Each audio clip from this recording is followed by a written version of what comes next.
ഞാൻ ഡോക്ടർ സദാക്കത്തുള്ള കിംസ് ഹോസ്പിറ്റലിലെ സീനിയർ ഫിസിഷ്യനാണ്. ഇന്ന് ഞാൻ നിങ്ങളോട് പങ്കുവെക്കുന്നത് പോസ്റ്റ് കോവിഡ് എന്ന രോഗത്തെക്കുറിച്ചാണ്.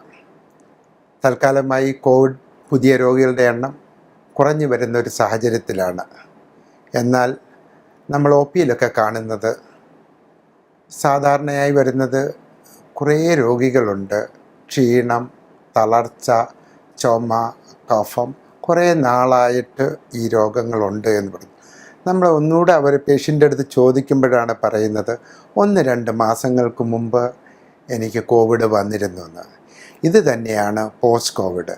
2-3 മാസങ്ങൾക്ക് മുമ്പ് കോവിഡ് വന്നു. അന്ന് വന്ന കാലം മുതലേ എല്ലാ ദിവസവും രാത്രിയിൽ ചുമയുണ്ടാകും, ശ്വാസമുട്ടലുണ്ടാകും. ഇങ്ങനെ പേഷ്യൻ്റ് പറയുകയാണ് പോസ്റ്റ് കോവിഡിൻ്റെ പ്രധാന ലക്ഷണം. പ്രധാനമായി രോഗലക്ഷണങ്ങൾ ഏകദേശം 100ഓളം പല വിധത്തിലുള്ള രോഗലക്ഷണങ്ങളാണ് പോസ്റ്റ് കോവിഡിൽ കാണുന്നത്. ഇതിനെക്കുറിച്ച് വളരെ വിശദമായ പഠനങ്ങളെല്ലാം വിദേശ രാജ്യങ്ങളിൽ നടന്നിട്ടുണ്ട്.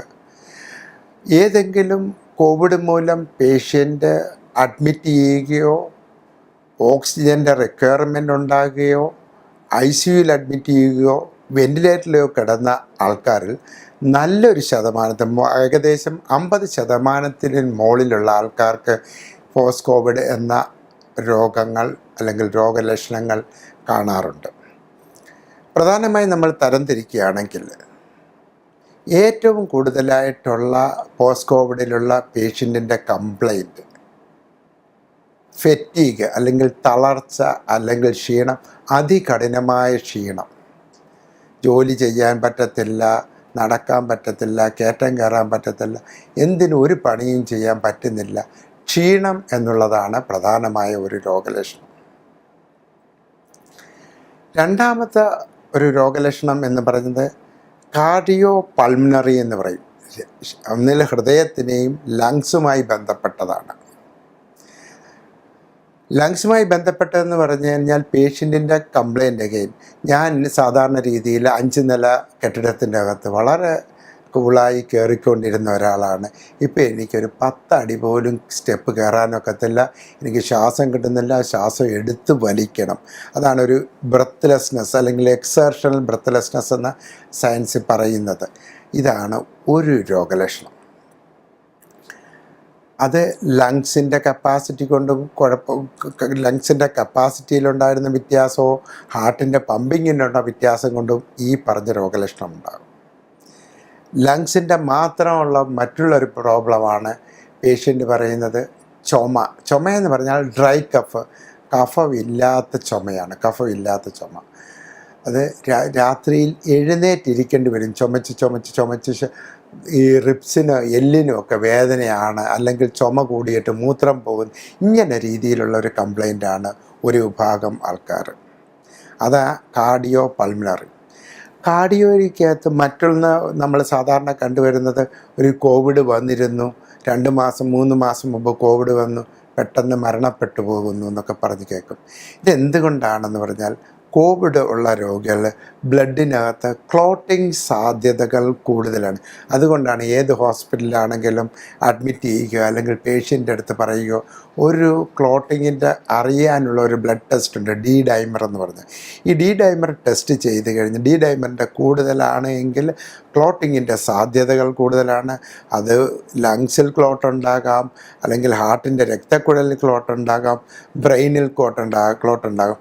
അതുകൊണ്ടാണ് ഇവർക്കൊക്കെ ഹാർട്ട് അറ്റാക്ക്, ഈ രക്തധമനികളിലേക്കുള്ള ക്ലോട്ടുകളാണ് ഇൻഫാക്റ്റ് അല്ലെങ്കിൽ ഹൃദയാഘാതം എന്ന് മലയാളത്തിൽ പറയുന്ന പല പേഷ്യൻസിനുണ്ടാകുന്ന. ഇതൊരു ഹൈപ്പർ വിസ്കോസിറ്റി സ്റ്റേറ്റ് എന്ന് പറയും. ഈ രക്തമൊക്കെ നല്ല കട്ടി പിടിച്ചിരിക്കുന്ന ഒരു സിറ്റുവേഷൻ. അത് അലിപ്പിക്കാനും രക്തത്തിൻ്റെ കട്ടി കുറയ്ക്കാനുമുള്ള കുറേ ഹെപ്പാരിനോ അല്ലെങ്കിൽ രക്തം ക്ലോട്ടാകാതിരിക്കാനുള്ള മരുന്നുകൾ, ആസ്പിരിൻ പോലുള്ള മരുന്നുകളൊക്കെ ഉണ്ട്. ഇതൊക്കെ പോസ്റ്റ് കോവിഡിൽ വളരെ കോമണായിട്ട് കാണുന്ന ഒന്നാണ്. കാർഡിയോ പൾമിനറി, ബ്ലഡ് പ്രഷറിൻ്റെ വ്യതിയാനങ്ങൾ ഇവർക്കുണ്ടാകാം, അല്ലെങ്കിൽ രക്തത്തിൻ്റെ ക്ലോട്ട് ഉണ്ടാകാം, ഹാർട്ടിൻ്റെ കപ്പാസിറ്റി കുറയാം, ഹാർട്ടിൻ്റെ പമ്പിങ് കുറയാം. അതേപോലെ തന്നെ ലങ്സിൻ്റെ കപ്പാസിറ്റി സാധാരണ നോക്കിക്കഴിഞ്ഞ് കഴിഞ്ഞാൽ ഒരാൾക്ക് പൾമിനറി ഫങ്ഷൻ ടെസ്റ്റ് എന്ന് പറഞ്ഞ് ഊതി നോക്കുന്ന ഒരു ടെസ്റ്റുണ്ട്, ലങ്സിൻ്റെ കപ്പാസിറ്റി.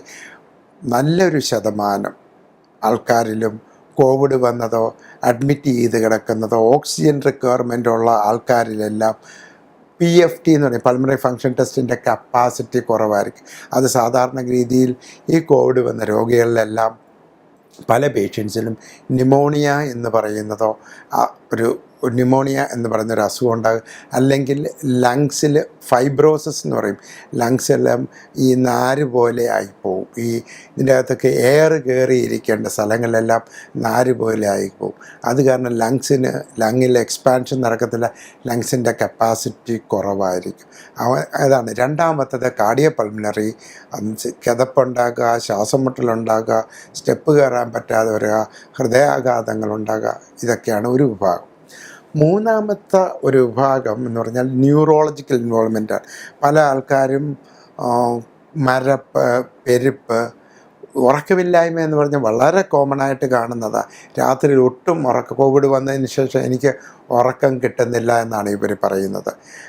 അതേപോലെ സ്ട്രോക്കുകളൊക്കെ ഉണ്ടാകാം. പിന്നെ ഡിപ്രഷൻ, മാനസികമായിട്ടുള്ള പല പേഷ്യൻറ്റിനും എസ്പെഷ്യലി ഹോസ്പിറ്റലൊക്കെ അഡ്മിറ്റ് ചെയ്ത് ഒറ്റയ്ക്കൊരു റൂമിൽ ബന്ധുക്കാരും പരിചയക്കാരും ഒന്നും ഇല്ലാതെ കുറച്ച് ദിവസം ഇരിക്കുമ്പോഴേ അവർ പറയാറുണ്ട്, എനിക്ക് റൂമിലിരുന്ന് വട്ടുപിടിച്ചു പോയെന്ന് പറയും. അതുപോലെ അങ്ങനെയുള്ള ആൾക്കാരുമായിട്ട് ഇടപെടാതെ, പണ്ട് കാലത്തൊക്കെ കോവിഡ് തുടങ്ങിയ കാലത്തൊക്കെ ആണെങ്കിൽ ഒരാൾ പോലും ഒരു 6 ആഴ്ചയും 4 ആഴ്ചത്തേക്കൊന്നും പുറത്തോട്ട് പോലും ഇറങ്ങാത്തില്ല. ഇത്രയും സമയങ്ങളിൽ ആൾക്കാരുമായിട്ട് ബന്ധപ്പെടാതിരിക്കുന്നൊക്കെ സമയത്ത് പേഷ്യൻറ്റിന് ഡിപ്രഷൻ എന്ന് പറഞ്ഞ ഒരു സ്റ്റേജിലേക്ക് പല ആൾക്കാരും പോകും. അപ്പം നരമ്പിൻ്റെ സംബന്ധമായ സൈക്കോളജിക്കൽ സംബന്ധമായ ഒരു ഗ്രൂപ്പ് ഓഫ് ഇൽനെസ് ഉണ്ട്. അതേപോലെ സ്ലീപ്പ് ഡിസ്റ്റർബൻസ്, ചില ആൾക്കാർ പ്യുവർലി ഒരു സൈക്യാട്രിക് ലെവലിലേക്ക് കോവിഡ് വന്നതിന് ശേഷം സ്വഭാവ വ്യത്യാസങ്ങളൊക്കെ ഉണ്ടാകും. അതേപോലെ പേഷ്യൻസിനാണെങ്കിൽ ആഹാരത്തിന് ടേസ്റ്റ് ഇല്ല, സ്മെല്ലില്ല എന്നുള്ള ഒരു സിറ്റുവേഷൻ. പിന്നെ പലപ്പോഴും ആഹാരം കഴിക്കാതിരിക്കും, പ്രോട്ടീൻ എനർജി മാൽന്യൂട്രീഷൻ പോലെ ഉള്ള രൂപങ്ങളിൽ പേഷ്യൻസിന് കാണാറുണ്ട്. അപ്പോൾ ഇതൊക്കെയാണ് ചില രോഗലക്ഷണങ്ങൾ. നമ്മൾക്ക് എന്ത് ചെയ്യാൻ പറ്റും? പോസ്റ്റ് കോവിഡ് എന്ന് പറഞ്ഞാൽ ഒറ്റയ്ക്ക് ഓടിപ്പോയി ഒരു പ്രത്യേക ചികിത്സ, പോസ്റ്റ് കോവിഡിന് ഒരു പ്രത്യേക മരുന്നുണ്ടോ എന്ന് ചോദിച്ചു കഴിഞ്ഞാൽ അങ്ങനെ ഒരു മരുന്ന് പോസ്റ്റ് കോവിഡിനില്ല. ഓരോ രോഗലക്ഷണങ്ങൾക്കനുസരിച്ച്, സപ്പോസ് പേഷ്യൻറ്റിന് ക്ഷീണമാണ്, തളർച്ചയാണ്, അവർക്കൊക്കെ നമ്മൾ ഗ്രാജ്വലി അവർ മോട്ടിവേറ്റ് ചെയ്യുക, ഗ്രാജ്വലി എക്സസൈസ് ചെയ്യുക, ഹൈ പ്രോട്ടീൻ ഡയറ്റ് എടുക്കുക. അതേപോലെ തന്നെ ക്ഷീണം എന്ന് പറഞ്ഞു കഴിഞ്ഞാൽ ഉറക്കമില്ലായ്മ ഒരു കംപ്ലൈൻ്റാണ്. അപ്പോൾ അവരുടെ അടുത്ത് പറയുക നിർബന്ധമായിട്ടും എന്തെങ്കിലും ആക്ടിവിറ്റിയിൽ പകൽ സമയത്ത് ഒന്ന് ഇൻവോൾവ് ചെയ്തിരിക്കുക.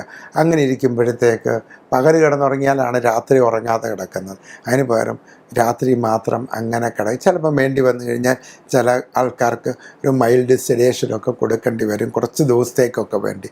അല്ലെങ്കിൽ പകൽ സമയത്ത് അവരെന്തെങ്കിലും ജോലിയിൽ എൻഗേജ് ചെയ്തിരിക്കുക.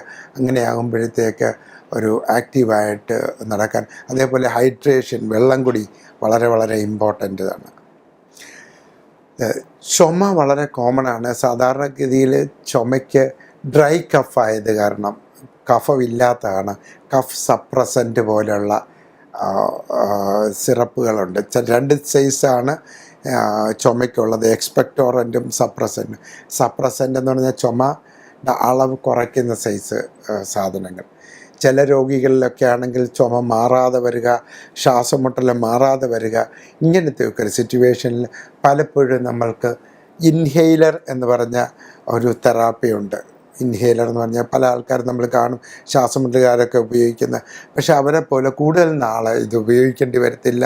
ഇൻഹേലർ ഉപയോഗിച്ച് കഴിഞ്ഞാൽ ചില രോഗികളിലൊക്കെ ഈ ചുമയ്ക്കും ശ്വാസമുട്ടലിനൊക്കെ വളരെ ഇമ്പ്രൂവ്മെൻറ്റ് കിട്ടാറുണ്ട്.